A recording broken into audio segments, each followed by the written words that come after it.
I've got three poems, and the first one is about my first grandchild. And I traveled to Lexington, Kentucky, and was with them for 7 days. And these are some thoughts that were brewing on the way home, driving back home. First grandchild, 7 days with my daughter and my daughter's daughter. My granddaughter, just 2 weeks born, swaddled in sleep, she is a chrysalis. Awake, she is wired, wants back the snug feel of the womb. I see the mother becoming a mother, the father a father, who feeds the mother, who feeds their daughter. So much vigor it takes to make milk, to grow. Intangible balance of giving and taking. Driving back east, hours through West Virginia and the Valley, I read eccentric signs. Beef jerky outlet, exit 181. And jarring omens. Lust drags you down into hell. I see runaway ramps on the edges of mountains and imagine the making of those deep ruts. Now, 440 miles away, I know her smell, her warmth in my arms. 7 pounds, 12 ounces of her, wrapped in cotton, sprinkled with bears. That sensation weighs phantom-like, not a distortion of senses, but proof of her pull. First night home, I stretch out to sleep and envision her sleeping, a bundle, breathing, lips pursed, lids closed. My body an extension of hers. How strange. Like feeling rocked by waves hours after leaving the water.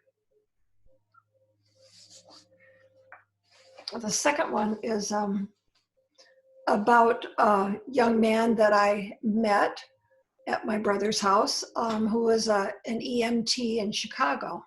And he was home for the holiday visiting his mother, who had an advanced case of aggressive cancer. Home for Thanksgiving. He's a first responder in Chicago, 10 years. Ample images to fill a building wall. Their vehicles speed, stutter red, sirens compel cars off the road. He picks up people with broken bones, babies coming, hearts not beating, overdosed, and once a leg sliced by the boyfriend. Even her tattooed dragon cried. They'll want an extra jacket or another pair of shoes, he says.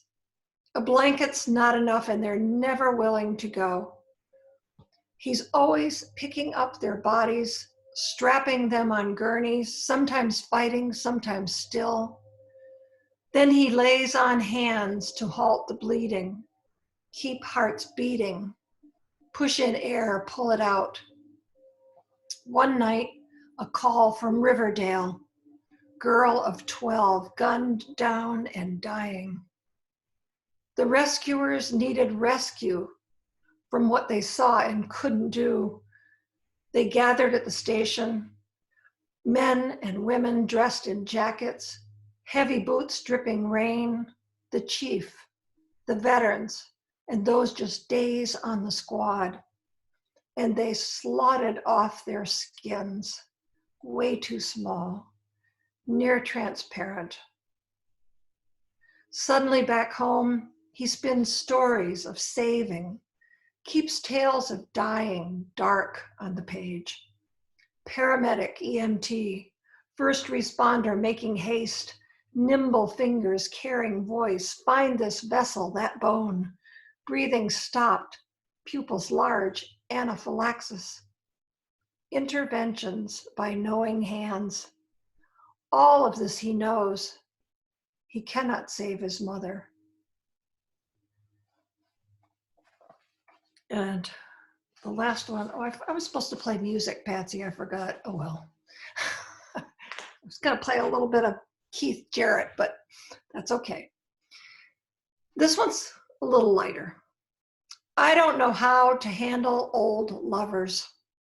When I pass them in Safeway or face them at a table nearby, what do I say when they've seen me naked? Know my secrets, heard me cry. Why did I tell them the names of my daughters or how I never liked my dad? Can I erase these intimate details, expunge those pictures from their minds? It's sad that someone loved even briefly can turn annoying or vile with time. What does that say about partner choices, about bonds one's brought into being? Perhaps it's the view through needy eyes. Perhaps it's the need that dwells inside. Still, I don't know how to handle old lovers, short of wishing them gone, leaves raked in a pile.